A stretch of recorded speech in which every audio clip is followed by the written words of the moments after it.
I was born in Brooklyn, New York in 1929. My father was from Lebanon and my mother was from Damascus, Syria. And they met in Brooklyn. My two grandmothers lived next door to each other and they introduced these two guys. And they got married and had myself, my brother, and my sister. And they had immigrated here from, as a matter of fact, my grandmother on my father's side, her husband died in Lebanon, and she brought the three boys to America. And she was a seamstress, and she worked in the garment center. My father and two uncles all worked in the garment center doing various things. And you know, that's how they made a living. One of the things that I remember is working for Mr. and Mrs. Feinstein, who had a little dry cleaning store. And I remember walking down the street, and I walked into the store, and the radio was on, and the announcement that President Roosevelt had died. I remember that. That was it was very hurtful, because I had been listening to him a lot. I remember standing outside of our home, which was up the street from Fort Hamilton. And we had Australian soldiers, Italian soldiers, British soldiers walking up the street going into Manhattan on leave, on, you know, passes. And I got to see them all. You know, I remember their boots with these hobnails in them, and they'd walk up the street and you'd hear them coming. And so on. I also remember looking down at the Hudson River and seeing these victory ships facing upstream and then being gone the next morning on their way to England, and going through the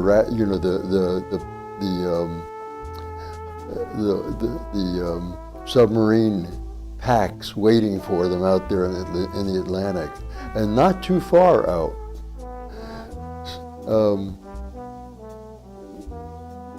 That was a big remembrance for me, watching those ships be there at night and then gone in the morning.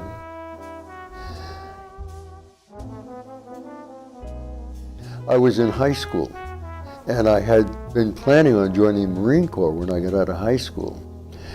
But I met this gentleman who came back from the Second World War, who went back to high school.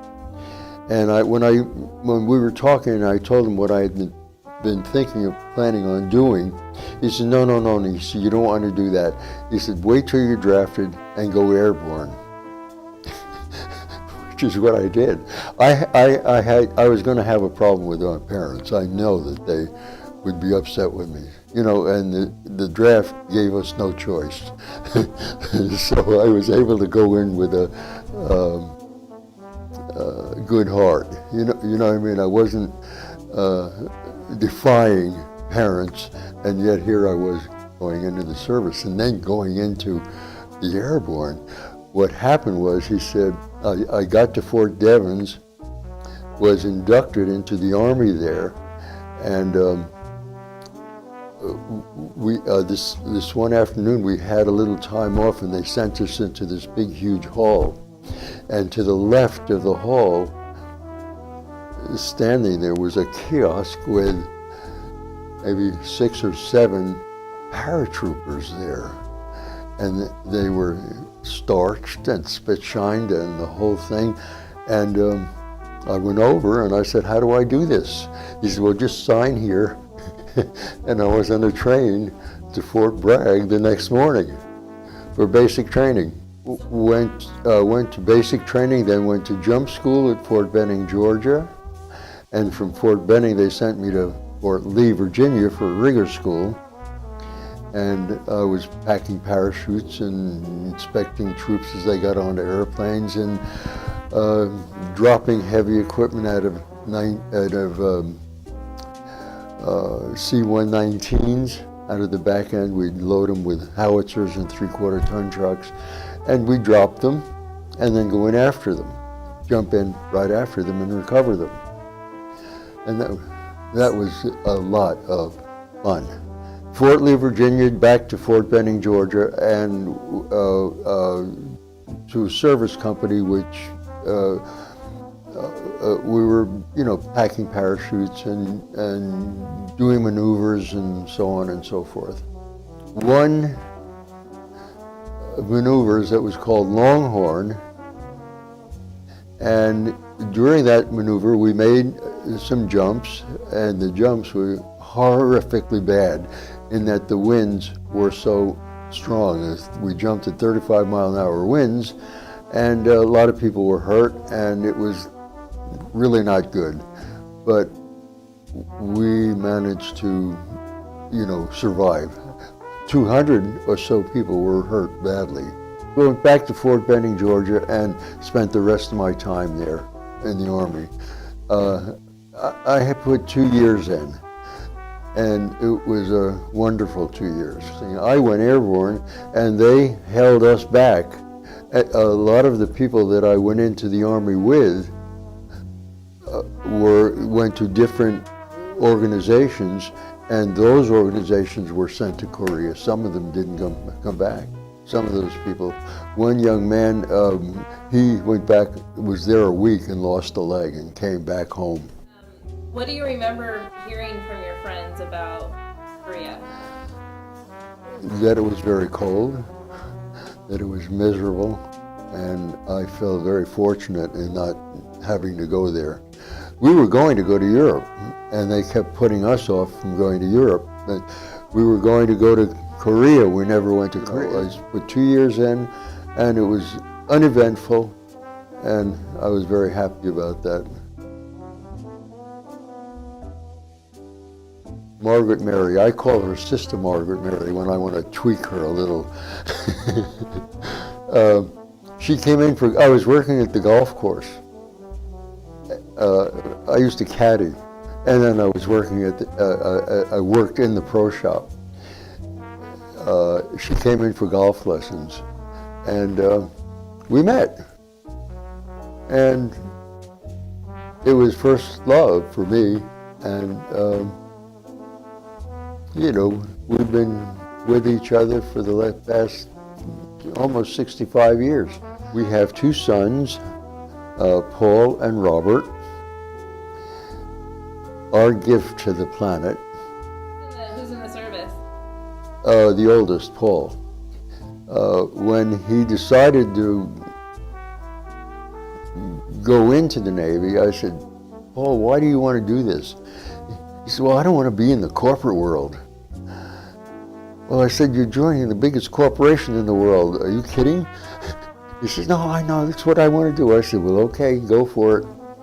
And he did. And he went in, went to officer candidate school and became an officer. An ensign, was on a couple of ships, and came back and went to the War College and worked there for a while, and retired after 32 years as a captain. And my youngest son, Robert, worked for Dick Clark for 10 or 12 years personally, and then went to work for Lionsgate, and has been there for quite a long time. He's a vice president at Lionsgate. And, he's got 3 kids, and my son has 3 kids. They both have 3 kids. I went to a school for dental technicians, and I became a ceramist, and I worked for one company in New York who sent me to Beverly Hills, and I worked there for about 17 years in that one company, and then went to work at SC at the dental school, working with the students, the professors, and postgraduate students and foreign students. And I was doing all of their ceramics, cosmetic dentistry, restorations, all in porcelain. And I was in at the beginning of the porcelain to fuse to metal, the beginning of that era. And I was a dental technician for over 50 years, a ceramist. I had my own business. I worked there and then left the school, and we lived in Malibu. I had my laboratory in Malibu, and I had one up here in Ventura. I was working 2 laboratories, and I was able to send 2 kids to private school in Indiana, and I was working very, very hard, many, many hours a week, and it was worth it.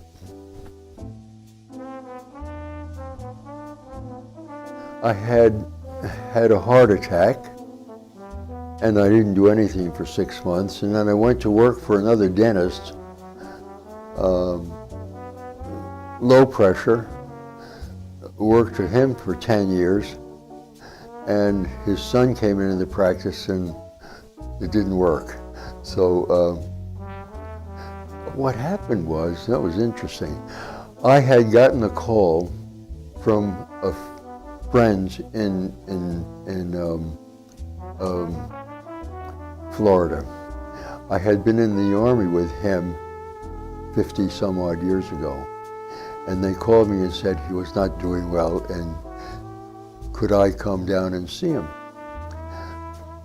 So I said yes, I would, and I told my employer that I needed a week off and I would be back on the next Monday. She said, what about the work? I said, not to worry, I'll take care of it. So I did leave, went down there, spent a week with him and his family. I came back that Monday. My laboratory was all torn up and all of my stuff was put aside, and they had decided they didn't need me anymore. I said, oh, that's wonderful, you know? My friend died 2 or 3 days after I left, after I got back. And I felt really good about him. We had been in the Army together. He was the one that talked me into going to rigger school. And he had been a B-17 pilot in the Second World War. Came out of the service, couldn't find a job, so he rejoined the Army. And he went in as a master sergeant into the 82nd Airborne Division, the 504. And that's where I was. I was with the 504 and the 508. And I just got bored. And my wife and I had to go to the Hall of Administration, and I saw these 2 people standing outside, and I talked to them, and I said, how do you like doing this, and so on. He said, oh, it's good, it's fun, no pressure, and so on. I said, well, how do I become a part of this thing? He said, well, the office is over there, and he told me County Square Drive was here at County Square Drive. It was Garda at the time. So how long have you been here?